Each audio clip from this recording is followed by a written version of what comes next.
Donc, M. Diao, effectivement, aujourd'hui, le Sénégal fait partie des pays qui ont vraiment cette maladie appelée coronavirus. Parmi les 3 pays africains, le Sénégal fait partie des 2 qui ont le taux le plus élevé de maladies. Donc aujourd'hui, êtes-vous inquiet? Oui, bien sûr, je suis inquiet pour mon pays, je suis inquiet pour l'humanité, je suis aussi inquiet pour ma famille et pour moi-même. Je crois que tous les indicateurs justifient cette inquiétude. En termes comment dirais-je, en termes de taux de propagation de cette maladie, de taux de mortalité. Heureusement, ici au Sénégal, on n'en a pas, pourvu que ça dure, que Dieu fasse que ça dure, qu'on n'ait pas un seul cas de mortalité. Mais si on voit les statistiques ailleurs, on se rend compte de la progression exponentielle de cette maladie. Et ça fait peur. Bon, le gouvernement du Sénégal a fermé effectivement ses frontières au niveau aérien avec certains pays. Êtes-vous d'accord pour cette... Mais je suis tout à fait d'accord avec cette décision et j'estime même qu'elle a été, à mon avis, elle a été faite un peu tardivement. Parce que les premiers cas qu'on a eus, tous ces cas sont venus d'ailleurs, principalement de la France. Donc au 4e cas, pour moi, on aurait dû arrêter. On aurait dû fermer déjà les frontières. Mais enfin, mieux vaut tard que jamais.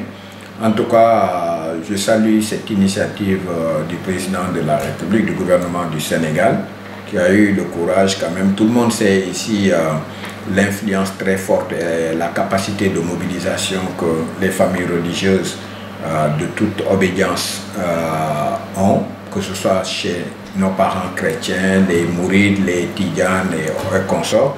Donc si le gouvernement, principalement le président de la République, a eu le courage de demander l'annulation de certaines manifestations dont on connaît les importances ici au Sénégal, donc c'est une mesure à saluer. Mais ce n'est qu'une partie du travail. À mon avis, le travail doit être la réflexion doit être poussée plus loin que ça. Parce que pour moi, si les tendances en termes de confinement se confirment, on va vers quoi? On va où? On va vers une rupture de la chaîne de logistique. Parce que si les gens restent chez eux, il n'y aura plus de camionneurs, il n'y aura plus de bateaux qui vont circuler, ainsi de suite. Et si la chaîne de logistique se rompt, ça veut dire que la chaîne d'approvisionnement va être rompue. Et si la chaîne d'approvisionnement est rompue, la chaîne de production elle-même va être rompue au final. In fine, la chaîne de production elle-même va être rompue. Et ça veut dire quoi? Ça voudra dire pénurie. Et quand il y a pénurie, les gens changent de comportement.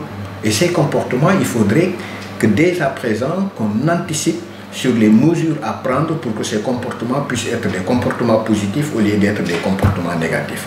On a vu plusieurs cas similaires où, en fait, quand les gens n'ont plus, là où il y a de fortes concentrations de personnes, s'il n'y a plus de denrées alimentaires, ou en tout cas une mauvaise répartition, les gens vont aller chercher ces denrées là où elles se trouvent, parce que ce seront des stratégies de survie.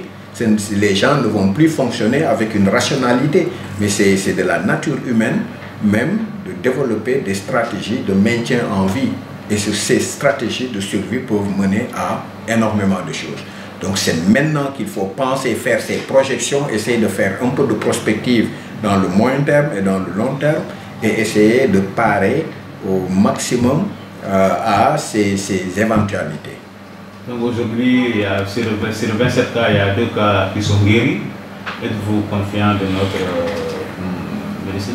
Oui, bien sûr. Moi, je suis très fier de nos institutions médicales. Je crois qu'on a eu une historique, on a vécu par rapport à la gestion, et ça date des temps coloniaux. Jusqu'à aujourd'hui. Le cas de l'Ebola est un autre cas à citer, un cas très positif où vraiment nos institutions médicales ont fait preuve d'une très grande compétence et d'une très grande capacité d'organisation, pourvu maintenant qu'on leur donne les moyens de travail. Mais pourvu aussi que l'ensemble des Sénégalais, que chacun, là où il est individuellement, prenne conscience qu'il peut jouer un rôle et qu'il peut aider l'État et aider les médecins, le corps médical, à maîtriser ce fléau. Si on gagne ce pari, je crois qu'on va encore, Inch'Allah, une fois de plus s'en sortir la tête haute. En quoi faisant?